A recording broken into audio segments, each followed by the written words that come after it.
আরাবকে সুমনার কাছে ফিরিয়ে দেওয়ার প্রতিজ্ঞা করলো আনন্দী। শুনে রেগে গেল অর্ণব। হ্যাঁ বন্ধুরা, এমনটাই দেখা যাবে। তাই সম্পূর্ণ জানতে ভিডিওটিতে লাইক দিয়ে চ্যানেলটি সাবস্ক্রাইব করে দেখতে থাকুন। গল্পের শুরুতেই দেখা যাবে বিজয়া বাচ্চাদের জন্য রান্না করছে আর সবকিছু এগিয়ে দিচ্ছে তনুশ্রী আর দিয়া। ওইদিকে আনন্দী বলতে থাকে, মা আর কতদূর? তখন বিজয়া বলতে থাকে, হ্যাঁ হ্যাঁ মা, হয়ে গেছে। আচ্ছা, তুই না আমার ছেলেটার জন্য খাবার নিয়ে যাস, ও না অনেক সকাল সকাল বেরিয়ে গেছে আজকে। তখনই তনুশ্রী বলতে থাকে, বাবা, দাদা আজকে যে সবার আগে আগে বেরিয়ে গেল, কি কোনো কাজ আছে নাকি, ওটি আছে? তখনই আনন্দীর রাতের কথা মনে পড়ে যায়। তারপরে মিটিমিটি হাসতে থাকে। তারপর আনন্দী বলতে থাকে, মা, তোমার ছেলে খাবার নিয়ে যাবো তো ঠিক আছে, কিন্তু এই রোজ রোজ না এই খাবারগুলো আমি নিয়ে যেতে পারবো না। কালকে তো তোমার ছেলের কাছে আমি ধরা পড়তে পড়তে বেঁচে গিয়েছিলাম। তাই এই খাবারগুলো নিয়ে যাওয়ার জন্য প্রতিদিনের জন্য একজন লোক লাগবে। দাঁড়াও, ব্যবস্থা করছি। এই বলে আনন্দী সেখান থেকে চলে যায়। ওইদিকে দেখা যাবে ঠাম্মি কাকিমণিকে আটকে রাখার জন্য ঠাম্মি এক এক জায়গার মিথ্যে মিথ্যে জমির হিসাব বলতে থাকে, আর কাকিমণি সেটা লিখতে থাকে। তারপরে কাকিমণি হয়রান হয়ে যায়। আর এদিকে দেখা যাবে সুমনাকে ছেলে সাজিয়ে রান্নাঘরে নিয়ে আসে আনন্দী। তখন বিজয়া সহ সবাই চমকে যায় সুমনাকে দেখে আর বলতে থাকে, ও মা আনন্দী, তুমি বলতে বলতে আবার একজন লোকও ঠিক করে ফেলেছো? তখন আনন্দী বলতে থাকে, হ্যাঁ মা, ওই এখন থেকে আমাদের টেস্টিটামের খাবার নিয়ে যাবে হসপিটালে। কেমন হয়েছে বলো তো? তখন বিজয়া বলতে থাকে, বাবা, খুব ভালো হয়েছে, খুব ভালো হয়েছে। এটা কে গো আনন্দী? তুমি কাকে নিয়ে আসলে? তখনই সুমনার কণ্ঠ এবং সুমনাকে দেখে কেউই বুঝতে পারেনি যে এটা সুমনা। তখন তনুশ্রী হঠাৎ করে বলতে থাকে, এ কি, ছেলে আবার শাখাপলা পড়ে নাকি? তখনই সুমনা ধরা পড়ে গিয়ে কাঁদতে থাকে আর বলতে থাকে, দেখেছো আনন্দী, সবাই আমাকে ধরে ফেলেছে, এরকম না আমিও ধরা পড়ে যাব সবার কাছে। তখন বিজয় বলতে থাকে, না না মা, তুমি একদম ধরা পড়বে না। আমরাই যখন তোমাকে চিনতে পারিনি, তখন আর কে তোমাকে চিনতে পারবে বলো তো? কেউ তোমাকে চিনতে পারবে না, তুমি চিন্তা করো না। তখন আনন্দী বলতে থাকে, মা, এই শাখাপলা তো বেল্টের পিছনেই লুকিয়ে পড়বে, বুঝতে পেরেছো? কি দিদি, তুমি পারবে তো? তখন সুমনা বলতে থাকে, হ্যাঁ হ্যাঁ, আমি পারবো। আমি পারবো প্রতিদিন খাবার দিয়ে আসতে। তখন আনন্দী খুশি হয়ে যায়।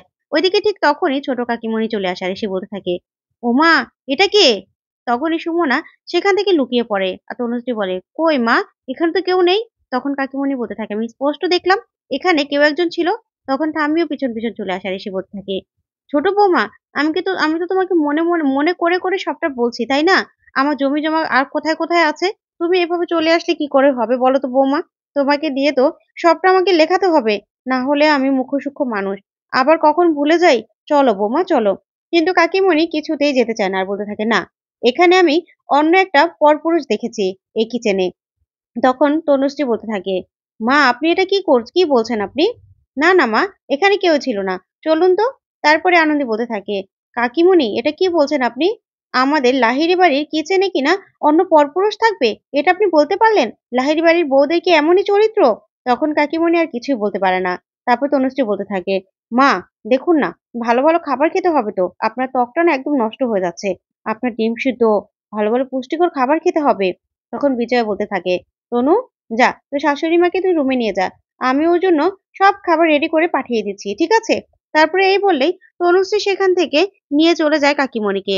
তখন ঠাম্মি বলতে থাকে, দেখেছো, আমি সাধে কি বৌমাকে সেদিন ঘুমের ওষুধ খাইয়ে রেখেছিলাম, এই জন্যই ঘুমের ওষুধ খাইয়েছিলাম। প্রতিদিন কি বাহানা করব বলো তো? তখন আনন্দী ঠাম্মি সহ সবাই হাসতে থাকে। তারপরে ঠাম্মি তাড়াতাড়ি করে ওখান থেকে চলে যায়। তারপরেই আনন্দী বলতে থাকে, দিদি, তুমি পারবে তো? তুমি বরং গিয়ে হসপিটালে আমাকে একটা ফোন করে দিও, ঠিক আছে? আমি বরং বেরোই। তখন বিজয়া বলতে থাকে, ঠিক আছে আনন্দী মা, তুই বেরো। তারপরে আনন্দী হসপিটালে চলে যায়। ওইদিকে দেখা যাবে আদি হসপিটালে গিয়ে ওটির ব্যাপারে ডিসকাস করতে থাকে। ঠিক তখনই তিথিরের পরিবর্তে যে ডক্টর অ্যাপয়েন্ট করা হয়েছে সে ডক্টর আসে বলতে থাকে, কি ডক্টর, আমার সাথে এই কথাগুলো ডিসকাস করে নিলে তো পারতেন। তখন আদি বলতে থাকে, আজকে প্রথম দিন, কিন্তু পরে থেকে ঠিক টাইমে আসার চেষ্টা করবেন। তখনই সেই ডক্টর বলতে থাকে, দেখুন, আমাকে না এত সকাল সকাল কোনো শিফট দিবেন না। 12টার পর থেকে যত কাজ আমার জন্য রাখবেন। আমি না আমার মর্জি মতোই কাজ করতে পছন্দ করি। এই বলে ডক্টর সেখান থেকে চলে গেলে আদি বলতে থাকে, কি বেয়াদব, এমন বেয়াদব মানুষের সাথে কি কাজ করা যায়? তখনই অন্য নার্স আর ছেলেটাও বলতে থাকে, হ্যাঁ স্যার, অত্যন্ত বেয়াদব। এই লোকটার সাথে কি করে কাজ করবেন বলুন তো? এ তো দেখছি কারো কথাই শুনছে না। তখনই আদি বলতে থাকে, তাই তো দেখছি। তিথির যে কেন আসছে না? তখন নার্স বলে, স্যার আপনি যে করে হোক তিথির ম্যাডামকে আনার ব্যবস্থা করুন। তখন আদি বলে, দেখছি। এই বলেই আদি মোবাইলটা বের করে তিথিরকে ফোন করবে ঠিক তখনই আনন্দী তিথির গলা করে বলতে থাকে, আদি, আমাদের লং ড্রাইভে যাওয়া বাকি তো। তখনই আদি বলতে থাকে, তিথির, তুই এতদিন কোথায় ছিলি বলতো? ঠিক তখনই আদি তাকিয়ে দেখে আনন্দী। আনন্দীকে দেখে আদি পুরো চমকে যায় আর বলতে থাকে, আপনি? তখন আনন্দী বলতে থাকে, হ্যাঁ স্যার, আমি। কেন, আমাকে দেখে চমকে গেলেন নাকি? তখনই আদি বলতে থাকে, না না, আপনি এরকম মজা করতে পারেন? দেখুন, তিথিরকে না অনেক দরকার। তখনই আনন্দী বলতে থাকে, ও আচ্ছা, তিথিরকে অনেক দরকার না? তা কি, ঠিক কিসের জন্য দরকার? তখন আদি বলতে থাকে, আচ্ছা, আপনি একজন নার্স হয়ে আপনি বুঝতে পারছেন না যে তিথিরকে কেন দরকার? তিথিরকে আমার অনেক দরকার। তিথির ছাড়া আমি কিছুতেই কাজে মন দিতে পারছি না। তিথিরই আমার অপারেশনের পার্টনার। ভালো হয় ও থাকলে। তখন আনন্দী বলতে থাকে, কেন? যেই লোকটা নতুন এসেছে সে? তখন আদি বলতে থাকে, ওর সাথে না কোনো কিছুতেই মিলছে না, কোনো কিছুতেই না। তখন আনন্দী বলতে থাকে, ঠিক আছে, কিন্তু তিথির ম্যাডামকে খুব দরকার, তাই না স্যার? তখনই এই বলে আদিকে রাগাতে থাকে আনন্দী। তখন আনন্দীকে আদি বলতে থাকে, কি চান আপনি বলুন তো? তখন আনন্দী বলে, না না, আপনার যখন তিথি ম্যাডামকে এতই দরকার আমি দেখছি। তখন আদি বলতে থাকে, দেখছেন মানে? আপনি যাবেন তিথিকে আনতে? তখন আনন্দী বলতে থাকে, না না স্যার, কি যে বলেন না, তিথি ম্যাডামের মতো আর কোনো ডক্টর আমি পাই কিনা সেটা দেখবো। তিথির ম্যাডামকে কেন আনতে যাব? ওনার মতো ডক্টরে কি এই দুনিয়াতে অভাব আছে নাকি? খুঁজলে না সবকিছু পাওয়া যায়, মোষে দুটো পাওয়া যায়। তাহলে? তখন এই কথা বলে আনন্দী চলে গেলেই আদি অবাক হয়ে যায়, বলতে থাকে, এই মেয়েটা কি যে বলে আর কি যে করে কে জানে। তারপরে দেখা যাবে আনন্দী বাচ্চাদের কাছে চলে যায়। তারপরেই একটা বাচ্চাকে ধরে ধরে হাঁটা শেখাচ্ছিল আনন্দী। ঠিক তখনই আরেকটা বাচ্চা আনন্দীর মোবাইল নিয়ে গেমস খেলছিল। ওইদিকে সুমনা চলে আসে। তখনই বাচ্চাটা সুমনা যতবার কল দেয় কেটে দিতে থাকে। ওইদিকে সুমনা বলতে থাকে, কি ব্যাপার, ফোন ধরছে না কেন আনন্দী? আমি যাই রিসেপশনে আনন্দীকে ডেকে দিতে বলি। তখনই রিসেপশনে গিয়ে সুমনা খাবারের কথা বললে কিন্তু রিসেপশনিস্ট কিছুতেই সুমনাকে ঢুকতে দেয় না আর বলতে থাকে, না না, কোনো কিছু আমাকে তো বলা নেই, তাহলে আপনাকে কেন ঢুকতে দেবো? আর তখনই সুমনা আনন্দীকে ডেকে দিতে বললেই তখন সেই রিসেপশনিস্ট বলতে থাকে, না, সেটারও কোনো অনুমতি নেই, বুঝতে পেরেছেন, আপনি যান। তখন সুমনা বারবার করে আনন্দীকে ফোন করতে থাকে, কিন্তু আনন্দী ফোন রিসিভ না করলেই সুমনা চলে যেতে লাগলে হঠাৎ করে অর্ণবের সাথে ধাক্কা খায়। তখন অর্ণবকে সুমনা বলতে থাকে, দেখে চলতে পারেন না?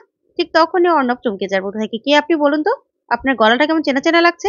তখনই সুমনা ভয় পেয়ে যায়, বলতে থাকে, এই রে হয়েছে, আমার দ্বারা কিছু হচ্ছে না, এ তো আমি ধরা পড়ে যাবো এখনই।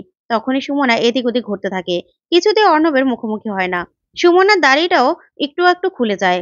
তখন ওইদিকে আনন্দী বলতে থাকে, কি ব্যাপার, এতক্ষণে তো দিদি চলে আসার কথা, কি হয়েছে?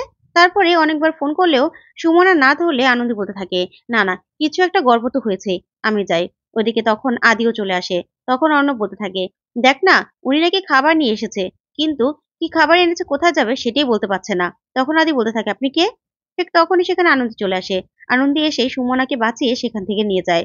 তারপরে বাচ্চাদের খাবার খাওয়াতে লাগলেই তখন সুমনা কিয়ামকে গিয়ে নিজের হাতে খাওয়াতে চায় আর বলতে থাকে, আমি খাইয়ে দিই, কতদিন ওকে খাওয়াই না। এই বলে সুমনা কাঁদতে থাকে। তখন আনন্দী বলে, কি হয়েছে দিদি? তখন সেখান থেকে সুমনা বাড়ি এসে পড়ে আর কাঁদতে থাকে সবার সামনে। তারপর আনন্দী এসে বলতে থাকে, দিদি, কি হয়েছে তোমার, কি হয়েছে? তখনই সবাই সবটা আনন্দীকে খুলে বলে আর বলতে থাকে, এই বাড়িতে আমরা মুখ্য সূক্ষ্ম মানুষ বলে আমাদের সাথে কেউ মিশতেই দেয় না। বাচ্চা সন্তান হলে তাকে একটু বড় হওয়ার পরে বোর্ডিং এ দিয়ে দেওয়া হয়, যাতে সে ডক্টর হয়ে বেরোতে পারে।